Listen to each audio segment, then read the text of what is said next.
హైదరాబాద్ మెట్రోలో పెరిగిన ఛార్జీలు ఇవాల్టి నుంచి అమల్లోకి రాబోతున్నాయి. కనిష్ట టికెట్ ధర 10 రూపాయల నుంచి 12 రూపాయల వరకు పెంచింది. అలాగే గరిష్ట టికెట్ ధర 60 రూపాయల నుంచి 75 రూపాయలకు పెంచింది. ఆర్థికంగా నిలదొక్కుకోవడానికి ఈ ఛార్జెస్ ను పెంచినట్లుగా ఎల్ఎన్టీ మెట్రో చెబుతుంది. ఇక మెట్రో రైల్వేస్ చట్టం 2002 సెక్షన్ 34 ప్రకారం ఛార్జెస్ ను సవరణ చేశారు. నిత్యం మెట్రోలో ప్రయాణిస్తూ ఆఫీసెస్ కు వెళ్తున్న ప్రయాణికులకు ఛార్జీల పెంపు నిర్ణయం మరింత భారం కాబోతుంది. ఇప్పటికే మెట్రో కార్డు ఉన్న వారికి డిస్కౌంట్ ఎత్తేశారు. మరోవైపు హాలిడే కార్డును కూడా రద్దు చేశారు. ఇంకోవైపు ఫ్రీ పార్కింగ్ లేకుండా చేశారు. పార్కింగ్ కూడా డబ్బులు వసూలు చేస్తున్నారు.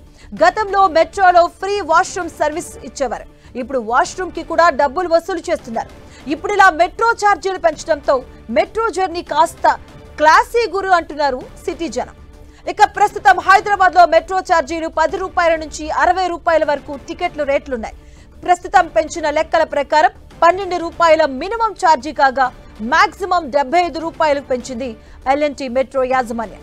10 రూపాయలుగా ఉన్న మినిమం ఛార్జీని 12 రూపాయలకు పెంచింది. అంటే 2 కిలోమీటర్ల వరకు 12 రూపాయలు, 4 కిలోమీటర్ల వరకు 18 రూపాయలు, 6 కిలోమీటర్ల వరకు 30 రూపాయలు, 9 కిలోమీటర్స్ వరకు 40 రూపాయలు, అలాగే 12 కిలోమీటర్ల వరకు 50 రూపాయలు, అలా 24 కిలోమీటర్ల కంటే ఎక్కువ ప్రయాణం చేసిన 75 రూపాయలుగా ఛార్జెస్ ను డిసైడ్ చేశారు మెట్రో అధికారులు. ఇదే అంశానికి సంబంధించిన పూర్తి అప్డేట్స్ మా కరెస్పాండెంట్ రాముడు అందిస్తాడు. రాముడు, ఈ రోజు ఉదయం మెట్రో సేవలు ప్రారంభమైనప్పటి నుంచి పెంచినటువంటి ధరలు అయితే అందుబాటులోకి వచ్చాయి. ఆ ధరలను వసూలు చేస్తున్నటువంటి పరిస్థితి ఉంది.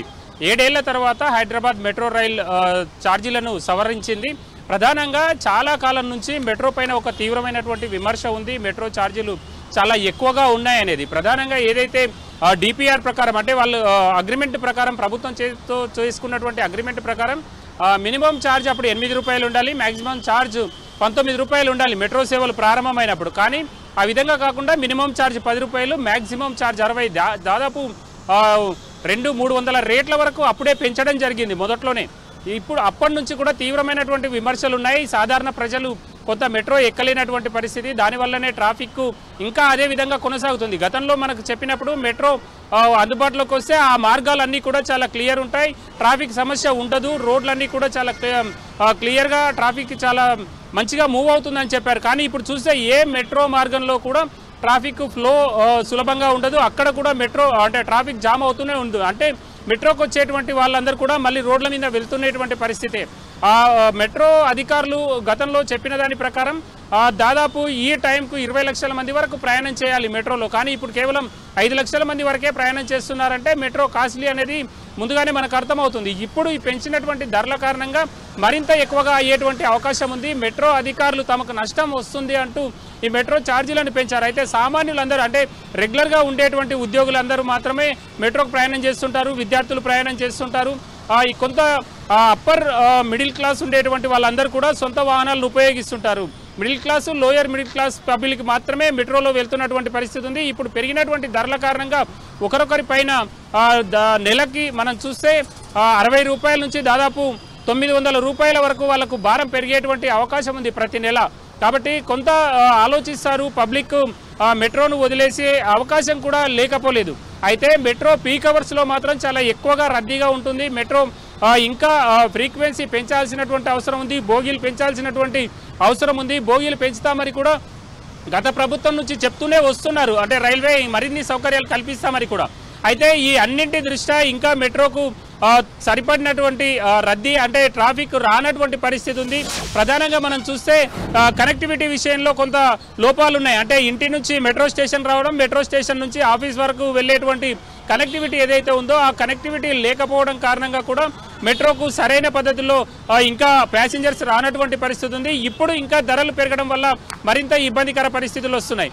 ఎవరైనా 2 వీలర్ తెచ్చుకుంటే అక్కడ పార్కింగ్ కోసం పార్కింగ్ ఫీజులను వసూలు చేస్తున్నారు. అదేవిధంగా ఛార్జ్ కూడా పెరిగిపోతుంది. దీనివల్ల కొంతమంది మెట్రోను కాదని మళ్ళీ బస్కి వెళ్ళేటువంటి అవకాశం ఉంది. ఇప్పటికే ఫ్రీ బస్సు ప్రకటించినటువంటి నేపథ్యంలో, ఫ్రీ బస్ వచ్చినటువంటి నేపథ్యంలో చాలా మంది మహిళలందరూ కూడా ఫ్రీ బస్ కోసం వెళ్తున్నారు. చాలా తక్కువ మంది మహిళలు మాత్రమే మెట్రోలో ప్రయాణం చేస్తున్నటువంటి పరిస్థితి ఉంది. అది మొదట్లో ఫ్రీ బస్ ప్రారంభమైనప్పుడు కూడా మెట్రోకు ఆ విధమైనటువంటి సమస్య వచ్చింది. ఎల్ఎన్టీ సంబంధించినటువంటి హయ్యర్ ఆఫీసర్సే ఈ అంశాన్ని ప్రకటించడం జరిగింది. మనం ఈ అన్ని చూసినప్పుడు ఒకవైపు మెట్రో రేట్లు పెరుగుతున్నాయి, మరొక వైపు సర్వీసెస్ ఇంకా కాలేదు, అంటే పెంచలేదు. అంతేకాకుండా మనం చూస్తే ప్రధానంగా సర్వీసెస్ ఇంకా కాలేదు. ఇంకా మనం చూస్తే ఎక్కువగా ఏదైతే ఇప్పుడు ఉండేటువంటి రేట్లు మరింత పెరిగిపోయాయంటే ఇంకా కొంత కష్టం ఉండేటువంటి అవకాశం ఉంది. ప్రధానంగా సెలవు రోజులు మినహాయిస్తే మిగతా అన్ని రోజులు కూడా మండే టు ఫ్రైడే చాలా ఎక్కువగా రద్దీ ఉంటాయి. మెట్రో స్టేషన్లన్నీ కూడా చాలా రద్దీగా ఉంటాయి, మెట్రో రైళ్లన్నీ కూడా రద్దీగా ఉంటాయి. ఈ నేపథ్యంలో కొంత ప్రభుత్వం ఆలోచించాల్సినటువంటి అవసరం ఉంది. ఈ పెరిగినటువంటి రేట్లపైన అయితే ఆలోచించాల్సినటువంటి అవసరం ఉంది.